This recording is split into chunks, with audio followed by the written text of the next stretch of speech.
स्वागत है आपका ब्रेक के बाद टू द पॉइंट में। हमारे साथ हैं आरजेडी सांसद प्रभुनाथ जी। प्रभुनाथ जी, नरेंद्र मोदी को एक समय आपने चुनौती दी थी कि वो बिहार से आकर चुनाव लड़ें, जीत जाएंगे तो राजनीति छोड़ देंगे आप। फिर हम कहते हैं कि बिहार का बनावट जो है ये समीकरण का है, जात और धर्म का नहीं। जात की राजनीति करके ना कोई बिहार में टिक सकता है, ना कोई धर्म की राजनीति करके टिक सकता है, व्यक्ति विशेष का भी नहीं। व्यक्ति विशेष का भी नहीं। तो जो व्यक्ति लाशों पर चढ़कर राजनीति करता है उसको बिहार कभी स्वीकार नहीं करेगा, बिहार की माटी कभी स्वीकार नहीं कर सकता है। वैसी स्थिति में हम फिर आज कह रहे हैं कि हिम्मत है तो नरेंद्र मोदी बिहार में आ जाए, चुनाव हम लड़ेंगे। अगर वो चुनाव हमसे जीत जाएंगे तो हम राजनीति छोड़ देंगे, किसी भी कंस्टिट्यूएंसी। बिल्कुल बिहार में कहीं से उनसे लड़ लेंगे। चलिए, महाराजगंज उपचुनाव की हम अगर बात करें, जितेंद्र स्वामी ने उस समय आरोप लगाया था कि नीतीश कुमार पर्दे के पीछे से मदद कर रहे थे आपको। देखिए, वैसे लोगों को आरोप का जवाब देना चाहिए जिसका कोई चेहरा हो।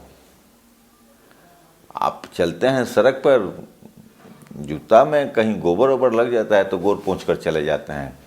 कहाँ जूता को हाथ में उठाकर या सर पर लेकर चलते हैं। तो उन सब लोगों की बात छोड़िए, उनके बात का उत्तर देना उचित नहीं हो। चलिए, बिहार की अगर हम बात करें, आरजेडी का मुकाबला किससे मानते हैं आप इस बार? साथ गठबंधन की बातचीत तो हो गई, लेकिन मुकाबला किससे होगा, बीजेपी से या जेडीयू से? देखिए, हमारा गठबंधन होगा, हमारा मुकाबला किसी के साथ नहीं होगा। जदयू और बीजेपी में इस बात का होड़ लगेगा कि 2 नंबर कौन रहे। 2 और 3 की लड़ाई उन लोगों को लड़ना है। 1 नंबर हम रहेंगे और 1 नंबर अंत तक रहेंगे। राजनीति है, इसमें विपक्ष को इतना कमजोर आंकना भी अच्छी बात नहीं। कमजोर आंकते हम नहीं हैं। एक उदाहरण लीजिए ना, अभी महाराजगंज का जो उपचुनाव हुआ, चूंकि आपने चर्चा किया महाराजगंज का, दोनों दल एक साथ था और दोनों दल के अलावा मात्र एक चुनाव था बिहार में, और दोनों दल के जितने ताकत थे उसके अलावा सरकारी ताकत। हम नहीं समझते हैं कि उपचुनाव इस तरह का कोई मुख्यमंत्री नीचे स्तर पर जाकर लड़ सकता हो कि अपने विभाग के विभागाध्यक्ष यानी सचिव, प्रधान सचिव को कहता है कि वो अपने विभाग के पदाधिकारियों को कहिए कि वहाँ वोट तिरछा पर दिलवाने के लिए अधीनस्थ लोगों को कहे। तो इस ढंग के चुनाव हुए। पैसा कौड़ी की तो बात छोड़ दीजिए, जो हुआ सो हुआ। इसके बाद 1,37,000 कुछ 100 वोटों से उनके उम्मीदवार हारे। एक समय आरजेडी सांसद शहाबुद्दीन की अगर हम बात करें तो शहाबुद्दीन से आपकी दुश्मनी थी, लेकिन फिर दोस्ती भी हो गई है। अब वापस एक ही साथ एक ही दल में आप हैं, दोस्ती भी हो गई है आपसे उनकी, ऐसा सुनने में आ रहा है। कितना सच है? बिल्कुल सच है। शहाबुद्दीन से हमारी दोस्ती है और मजबूत दोस्ती है जी, और हम दोनों मिलकर राजद का काम करेंगे जी। आरजेडी पर आरोप लगता रहा है वंशवाद का। दोनों बेटों को प्रोजेक्ट भी किया था, जिसको लेकर कई नेता विरोध में बोल भी रहे थे। बहुत सारी बातें भी निकल के आ रही थी कि उनको शायद मेन स्ट्रीम में नहीं देखना चाहते हैं, मुख्य धारा में नहीं देखना चाहते। एक बात हम आपको बताते हैं जी, कांग्रेस पर भी वंशवाद का आरोप लगता है। जी बिल्कुल। लेकिन कांग्रेस के शीर्ष पद पर रहे डॉक्टर राजेंद्र प्रसाद, राष्ट्रपति रहे।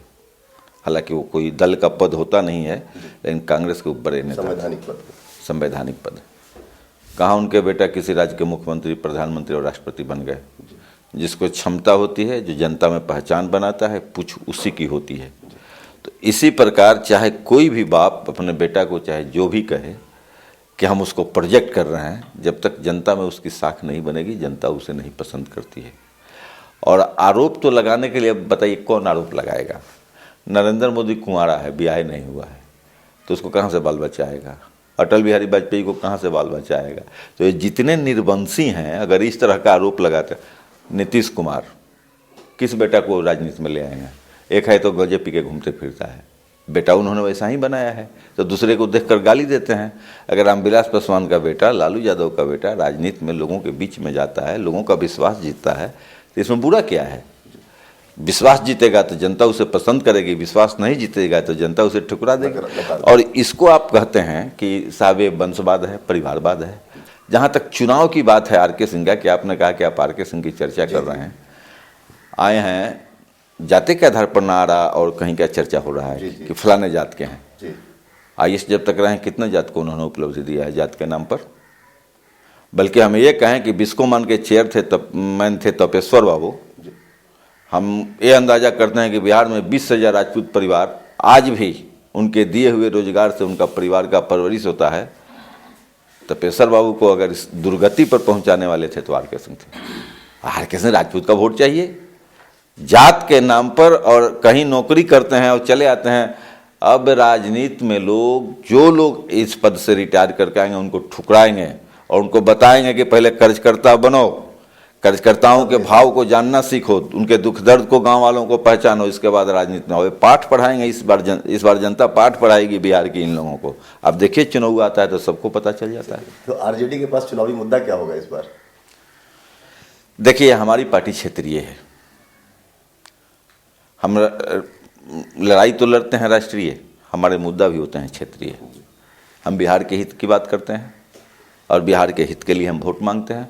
और साथ ही जो 8 वर्ष की खामियां हैं सरकार की, नीतीश कुमार की सरकार की, हम उन खामियों को उजागर करके हम जहां दिल्ली में हिस्सेदारी तय करके बिहार के हित के लिए लड़ाई लड़ेंगे, वहीं हम बिहार में सरकार बनाकर हम बिहार की जनता को खुशहाल करने का प्रयास करेंगे। हमारा मुद्दा यही होगा।